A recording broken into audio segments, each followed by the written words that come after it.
በዓለማችን ላይ ፍርሃት የተባለ እጅግ አደገኛ በሽታ በከፍተኛ ፍጥነት እየተሰራጨ መሆኑን የመንፈስ ዶክተሮች በይፋ ገልጸዋል። ይህ ፊልሚያ የተደረገው በሁለቱ ታላላቅ ኃይሎች በእምነትና በጥርጣሬ መካከል የተደረገ የሞት የሽረት ፍክክር ነበር። የመጀመሪያው የቢዝነስ ዘገባችን የሚያሳየው በምድር ላይ ስሙ የናኘውና በርካታ ሰዎችን ያጠመደው የስስትና የንፉግነት ታላቅ ኩባንያ ባለፈው ሳምንት በታሪክ ትልቁን ኪሳራ ማስመዝገቡን ነው። ሰላምና ጤና ይስጥልኝ የተከበራችሁ የቻናላችን ተከታታዮች፣ ዛሬ በመላው ዓለም የሚገኙ ምዕመናንን ልብ እያሸበረ ስላለው አንድ መንፈሳዊ ወረርሽኝ የደረሰን ሰበር ዜና እናስቀድማለን።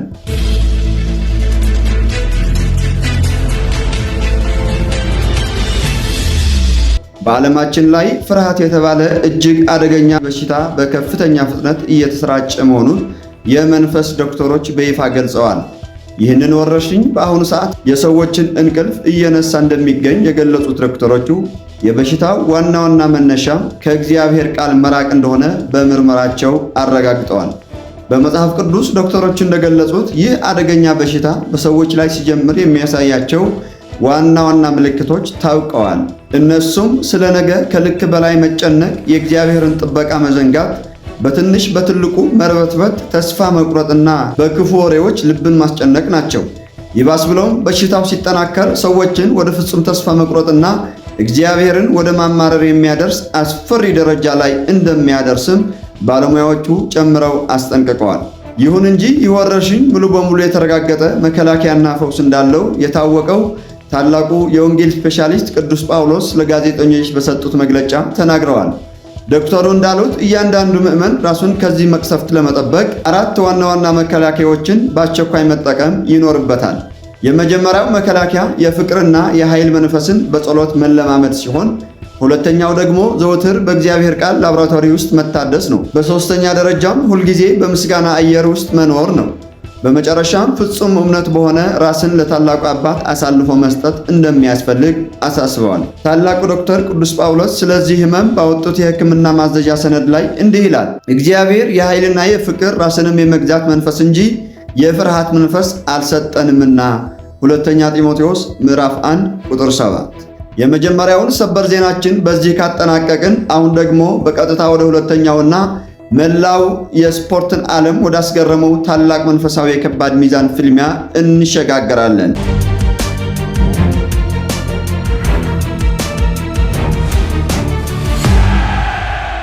አዎ፣ ባለፈው ሳምንት በታሪክ ለመጀመሪያ ጊዜ ሙሉ 40 ዙር የፈጀ ታላቅ የመጨረሻ የቦክስ ውድድር ተካሂዷል። ይህ ፍልሚያ የተደረገው በሁለቱ ታላላቅ ኃይሎች በእምነትና በጥርጣሬ መካከል የተደረገ የሞት የሽረት ፍክክር ነበር። የስፖርት ታዛቢዎች እንደዘገቡት ከሆነ ነገሩ የተነሳው ከማጣሪያው ጨዋታ ጀምሮ በነበረ እልህ ነው። እምነት በቅድመ ውድድር ዝግጅቷ ላይ በተአምራት በምስክርነትና በጽናት ስታሸንፍ ያስተዋለው ጥርጣሬ በዚህ ብቃት በመቅናት ንዴቱን መቆጣጠር ሳይችል ቀርቷል። ጥርጣሬም ወደ እምነት ቀረበና እኔ በሰዎች ልብ ውስጥ ይሆን አይሆንም ሐሳብ ለመዝራት ስጥር አንቺ ለምን ፍጹም መተማመንን ትሰጫቸዋለሽ? እኔ ማዕበሉን አሳይቼ ላሰምጥ ስጥር አንቺ ለምን በውሃው ላይ ታስኬጂያለሽ? በማለት በከፍተኛ ፉክክር ከተለያዩ በኋላ ነበር ይህ ታላቅ ውድድር በይፋ የተቆረጠው።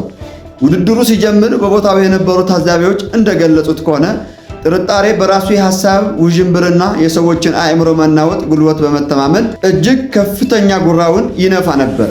በአንጻሩ ግን እምነት ደጋፊዎችን ሁሉ እስኪያሳዝን ድረስ በፍርሃት ሳይሆን በትህትና ጸጥ ብላ ትንቀሳቀስ ነበር። ይህንን ከባድ የሻምፒዮና ውድድር ለመዳኘትም እጅግ በጣም ብዙ የሆኑ ፕሮፌሽናል ዳኞች በመድረኩ ዙሪያ ተሰይመው ነበር። የመጀመሪያው የነጋሪት ድምፅ ተደብድበው ውድድሩ እንደተጀመረ ጥርጣሬ ፈጣን ጥቃት ሰነዘረ። ማዕበልና ንፋስ የተባሉት እጅግ ከባድና ገዳይ የጥርጣሬ ጦር በመሰንዘር እምነትን ራሷን እስክትስት ድረስ በመድረኩ ላይ ክፉኛ ደበደባት። እምነት በጣም ደክማ ሙሉ በሙሉ ተዝለፍልፋ መጋረጃው ላይ ወደቀች። ዳኛው መቁጠር ጀመረ። መላው ስታዲየምና የእምነት ደጋፊዎች ጨዋታው አበቃለት፣ እምነት ተሸነፈች ብለው ተስፋ ሊቆርጡ ሲሉ በ10ኛው ሰከንድ ላይ ማንም ያልገመተው አስገራሚ መመለስ ተመዘገበ። እምነት መሬት ላይ ወድቃ ሳለች ድንገት እጇን ስትዘረጋ በመድረኩ ጥግ ላይ የኢየሱስ ክርስቶስ እጅ የተባለውን እጅግ ኃይለኛና ታላቅ መሳሪያ አገኘችው። ያንን መሳሪያ ጨብጣ ስትነሳ ተስፋ ሊቆርጥ የነበረው የውስጥ ኃይሏ እንደ አዲስ ተቀሰቀሰ። ዋናው ሥራ አስኪያጅ ጌታችን ኢየሱስ ክርስቶስ በወቅቱ ለነበረው ጥርጣሬ የሰጠው ከባድ ምላሽም በመድረኩ ላይ አስተጋባ። አንተ እምነት የጎደለ ስለምን ተጠራጠር የሚል ቃል ስትሰማ አዲስ ጉልበት አግኝታ እምነት ቀናለች። እምነት በያዘችው በዚያ በብርቱ የመለኮታዊ ኃይል ጦር ጥርጣሬን መልሳ በከባድ ሁኔታ ቀጠቀጠችው። በመጨረሻም 40ኛው ዙር በበላይነት በማጠናቀቅ ጥርጣሬን ነቅአውት አድርጋ ማረከችው። ከዚያ ታሪካዊ ድል በኋላ ጥርጣሬ እስከ መጨረሻው የሕይወት ፍጻሜ ድረስ በእምነት ስር ወድቆ የእምነት ታማኝ ባሪያ ሆኖ ቀረ።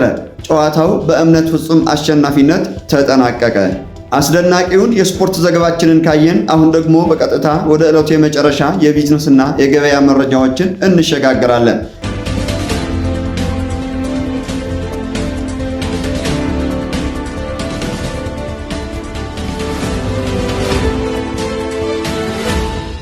ዛሬ በሰዎች የህይወት ገበያ ውስጥ ታላቅ የመንፈሳዊ ትርፍና የኪሳራ ሪፖርት ደርሶናል። የመጀመሪያው የቢዝነስ ዘገባችን የሚያሳየው በምድር ላይ ስሙ የናኘውና በርካታ ሰዎችን ያጠመደው የስስትና የንፉግነት ታላቅ ኩባንያ ባለፈው ሳምንት በታሪክ ትልቁን ኪሳራ ማስመዝገቡን ነው። ይህ ኩባንያ ለብዙ ዘመናት ሰዎችን ገንዘብህን አትስጥ፣ ብትሰጥ ድሃ ትሆናለህ በማለት በማታለል ከፍተኛ ምድራዊ ክምችትን ያገኘ ይመስል ነበር። ነገር ግን የሰማይና የምድር ታላቁ ኦዲተር እግዚአብሔር የኩባንያውን ሂሳብ መዝገብ ሲመረምር ድርጅቱ በምድር ላይ ቢከማችም በሰማይ ግን ሙሉ በሙሉ ባዶና የከሰረ መሆኑን በይፋ አረጋግጧል። በአንጻሩ ደግሞ በምድር ላይ ያሉ ታዛቢዎች ድሃ የሚያደርግ አድርገው ይመለከቱት የነበረው የልግስናና የቸርነት የመስጠት አነስተኛ ማህበር በአሁኑ ሰዓት በዓለማችን ላይ ትልቁን ትርፍ አስመዝግቧል። ምንም እንኳ ይህ ማህበር መጀመሪያ ላይ ኢንቨስትመንቱ ካለህ ላይ ቀንሰ ለተቸገረ መስጠት ስለነበረ የስጋ አይን ላላቸው ሰዎች ኪሳራ ቢመስልም አሁን ግን የመጨረሻው የትርፍ ድርሻው ሲታወጅ የሰማይ መዝገብ ሞልቶ የተረፈ የዘላለም ክብር ሆኖ ተገኝቷል። የዚህ መንፈሳዊ ቢዝነስ መመሪያ መጽሐፍ በባለ አክሲዮኖች መዝገብ ላይ እንዲህ ይላል። የሚበትን አለ ይጨመርለትማል፣ የምትባርክ ነፍስ ትጠግባለች፣ ያጠጣውም እርሱ ደግሞ ይረካል። መጽሐፈ ምሳሌ ምዕራፍ 11 ቁጥር 24 እስከ 25። የተከበራችሁ የጳዚዮን ሚዲያ የቻናላችን ቤተሰቦች ዛሬ ያቀረብናቸው ሶስቱም አዳዲስ ዘገባዎች የፍርሃት ወረርሽኝ፣ የእምነትና የጥርጣሬ ፍልሚያ እንዲሁም የልግስናና የትርፍ ሪፖርት ልባችንን እንድንመረምር ያደርጉናል። እናንተስ በዛሬ ሙሉ የተቀናጀ መንፈሳዊ የዜና ፕሮግራማችን ምን ተማራችሁ? በሕይወታችሁ እምነት ጥርጣሬን ኖክአውት ሲያደርገው አይታችኋል? አስተያየታችሁን ከታች ባለው ኮሜንት ላይ አስፍሩልኝ። ላይክ፣ ሼር፣ ሰብስክራይብ ማድረጋችሁን አትርሱ። ስላዳመጣችሁኝ ከልብ አመሰግናለሁ። በሌላ ድንቅ ፕሮግራም እስክንገናኝ እምነትና ሰላም ከሁላችን ጋር ይሁን። ስብሐት ለእግዚአብሔር ወለወላዲቱ ድንግል ወለመስቀሉ ክቡር አሜን።